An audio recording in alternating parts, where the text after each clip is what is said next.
बांग्लादेश की स्थापना की कहानी साहस, संघर्ष और स्वतंत्रता की एक प्रेरणादायक गाथा है। यह कहानी 1971 के घटनाक्रमों पर आधारित है, जो भारतीय उपमहाद्वीप के इतिहास में एक महत्वपूर्ण मील का पत्थर है।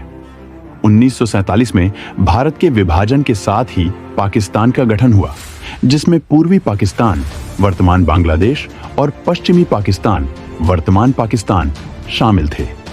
ये दोनों क्षेत्र भौगोलिक, सांस्कृतिक और भाषाई रूप से अलग थे। पूर्वी पाकिस्तान में मुख्य भाषा बांग्ला थी, जबकि पश्चिमी पाकिस्तान में उर्दू और पंजाबी बोली जाती थी। इन अंतरालों के बावजूद पश्चिमी पाकिस्तान का पूर्वी पाकिस्तान पर राजनीतिक और आर्थिक प्रभुत्व बना रहा। 1962 में भाषा आंदोलन ने पूर्वी पाकिस्तान में विरोध की चिंगारी भड़काई, जब सरकार ने उर्दू को राष्ट्रीय भाषा घोषित किया। इस निर्णय के विरोध में ढाका में छात्रों और आम जनता ने बांग्ला को एक राष्ट्रीय भाषा बनाने की मांग की। इस आंदोलन में कई लोगों की जान गई, लेकिन यह पूर्वी पाकिस्तान के लोगों की राष्ट्रीय पहचान और आत्मसम्मान की भावना को और मजबूत कर गया। 1960 और 1970 के दशक में पूर्वी पाकिस्तान में असंतोष बढ़ता गया।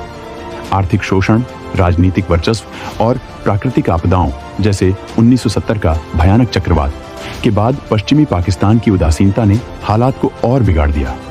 1970 के आम चुनावों में पूर्वी पाकिस्तान की पार्टी अवामी लीग शेख मुजीबुर रहमान के नेतृत्व में भारी बहुमत से जीत गई। हालांकि पश्चिमी पाकिस्तान ने इसे सत्ता सौंपने से इनकार कर दिया। 25 मार्च 1971 की रात को पाकिस्तान सेना ने ऑपरेशन सर्चलाइट शुरू किया, जिसका उद्देश्य अवामी लीग के नेताओं और समर्थकों को कुचलना था। इस क्रूर अभियान के जवाब में शेख मुजीबुर रहमान ने 26 मार्च 1971 को बांग्लादेश की स्वतंत्रता की घोषणा की। इसके बाद शुरू हुआ स्वतंत्रता संग्राम, जिसमें लाखों बांग्लादेशी नागरिकों ने अपने स्वतंत्रता के लिए लड़ाई लड़ी। इस संघर्ष में लाखों लोग मारे गए और लगभग 1 करोड़ लोग शरणार्थी बनकर भारत पहुंचे। भारतीय प्रधानमंत्री इंदिरा गांधी ने इस संकट को अंतर्राष्ट्रीय मंच पर उठाया और अंततः दिसंबर 1971 में भारतीय सेना ने बांग्लादेश मुक्ति संग्राम में हस्तक्षेप किया। 16 दिसंबर 1971 को पाकिस्तानी सेना ने आत्मसमर्पण कर दिया और बांग्लादेश एक स्वतंत्र राष्ट्र के रूप में उभरा। बांग्लादेश की मुक्ति के 3 वर्ष के भीतर ही 15 अगस्त 1975 को सैनिक तख्तापलट के द्वारा बांग्लादेश के संस्थापक नेता एवं प्रथम राष्ट्रपति शेख मुजीबुर रहमान की हत्या कर दी गई। उनकी 2 बेटियों में एक शेख हसीना तख्तापलट के बाद जर्मनी से दिल्ली आईं और 1981 तक दिल्ली रही तथा 1981 के बाद बांग्लादेश जाकर पिता की राजनीतिक विरासत को संभाला।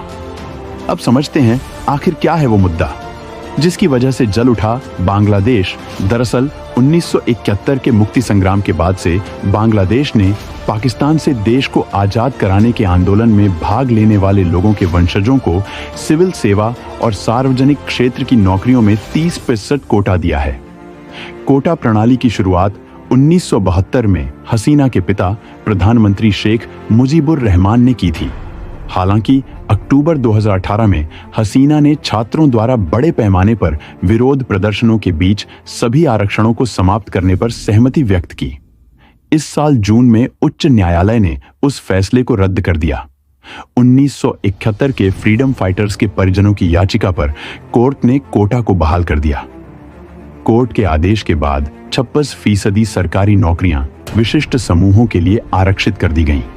इन विशिष्ट लोगों में स्वतंत्रता सेनानियों के बच्चे और पोते पोतियां, महिलाएं और पिछड़े जिलों के लोग शामिल हैं।